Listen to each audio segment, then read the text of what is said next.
Hello दोस्तों, welcome to the my channel Divyanshi Singh. तो दोस्तों, आज हम आपके लिए एक बहुत ही रोमांचक कहानी लेकर आए हैं जिसका नाम है रहस्यमयी दुल्हन भाग 1। तो हम पढ़ते हैं अपनी कहानी की तरफ। उससे पहले, कहानी सुनने से पहले हमारे चैनल को लाइक करें, सब्सक्राइब करें एंड बेल आइकन का बटन जरूर दबाएं। तो हम पढ़ते हैं अपनी कहानी की तरफ। गाजे बाजे के साथ नई दुल्हन का स्वागत किया जा रहा था। दर्शना देवी हाथ में आरती का थाल लिए उसके दरवाजे तक पहुंचने का इंतजार कर रही थीं। घर के अंदर मंगल गीत गाए जा रहे थे। कुछ औरतें दर्शना देवी के साथ खड़ी हुई आपस में नई बहू के विषय में चर्चा कर रही थीं। कुछ देर बाद चंद्रिका अपने ससुराल के दरवाजे पर आंखें झुकाए सकुचाई सी गठबंधन से बंधी हुई अपने पति शेखर के साथ खड़ी थी। सुर्ख लाल लहंगे के साथ 16 श्रृंगार किए चंद्रिका के सौंदर्य पर मोहित हो शेखर उसकी ओर ही देखे जा रहा था।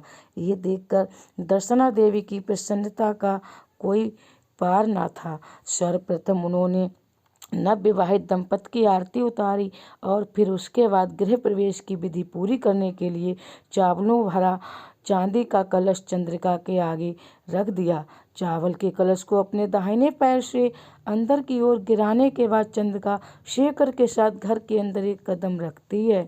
तभी एक औरत चांदी की परात में धुला हुआ लाल रंग लाकर चंद्रिका के आगे रख देती है।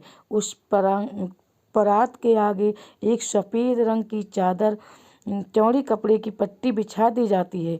शेखर चंद्रिका की गठबंधन की ओढ़नी लेकर अलग खड़ा हो जाता है और चंद्रिका अपना पैर परात में रखते हुए आगे बढ़ती है। परात से पैर निकालकर चंद्रिका उस सफ़ेद रंग के कपड़े पर अपने लाल रंग के पैरों के निशान बनाते हुए आगे बढ़ती है। उसके आगे बढ़ते ही गिरा हुआ कलश अपने आप सीधा हो जाता है। बिखरे हुए चावल कलश के अंदर भर जाते हैं और सफ़ेद कपड़े से पैरों के निशान अपने आप ही मिट जाते हैं। दर्शना देवी कुल परंपरा के अनुसार गृह प्रवेश के बाद नववधू को 8 दिन तक अपने कमरे में अकेले ही रहना होगा। इस बीच वह नए प्रवेश में अजनबी लोगों के बीच सामंजस्य बिठाने की कोशिश करेगी। ये 8 दिन पुरुष के संयम और धैर्य की भी कड़ी परीक्षा होती थी। इन 8 दिनों में वह रात में अपनी पत्नी के कमरे में प्रवेश नहीं कर सकता था। सारी रस्में खत्म होने के बाद चंद्रिका को उसके कमरे में ले जाया गया। कमरे में दियों की रोशनी की गई थी। सुगंधित इत्र की खुशबू से कमरा महक रहा था। पलंग पर लाल चादर बिछी हुई थी जिसके ऊपर सफ़ेद रंग का एक कंबल खुला बिछाया गया था। कमरे का दरवाज़ा बंद कर चंद्रिका ने अपना घूंघट खोलकर चैन की सांस ली। उससे यह कुल परंपरा कुछ अजीब सी लगी, लेकिन इसमें छुपी अच्छी शिक्षा को देखते हुए वह अपने आप को समझा देती है। विवाह की थकान की वजह से चंद्रिका को पलंग पर लेटते ही नींद आ जाती थी। अचानक से आधी रात को चंद्रिका की नींद खुली। उसे चूड़ियों की खन खन सुनाई दे रही थी। उसने उठकर देखा तो वहाँ बिल्कुल उसके जैसे कपड़े पहने हुए एक दुल्हन बैठी थी जिसके चेहरे पर घूंघट पड़ा हुआ था। चंद्रिका उसे अचानक से अपने कमरे में देखकर डर गई थी। चंद्रिका जैसे ही उठकर उसके पास जाती है वैसे ही वह धीरे धीरे चलते हुए बाहर निकल जाती है। चंद्रिका उसे कई आवाज़ें भी लगाती है लेकिन वह नहीं रुकती। आखिर में चंद्रिका उसका पीछा करने लगती है।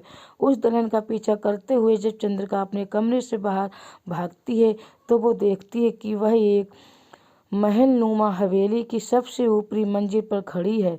इस हवेली में कितनी मंजिल थीं, किसी के लिए भी यह पाना संभव नहीं था। इस मंजिल पर खड़े होकर चंद्रिका को नीचे की सभी चीज़ें चींटी जैसी नजर आ रही थीं। इस हवेली की हर मंजिल हूबहू एक जैसी थी।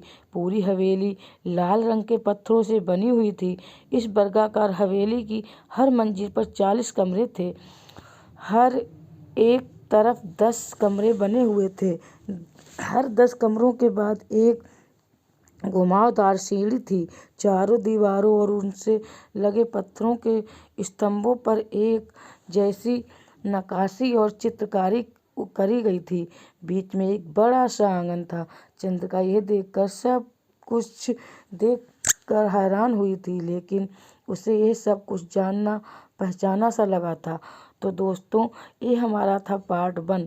इसके आगे का पार्ट तो हम आपको कल सुनवाएंगे। और इसी के साथ हम अपने पार्ट 1 को यहीं पे दी एंड करते हैं। इससे पहले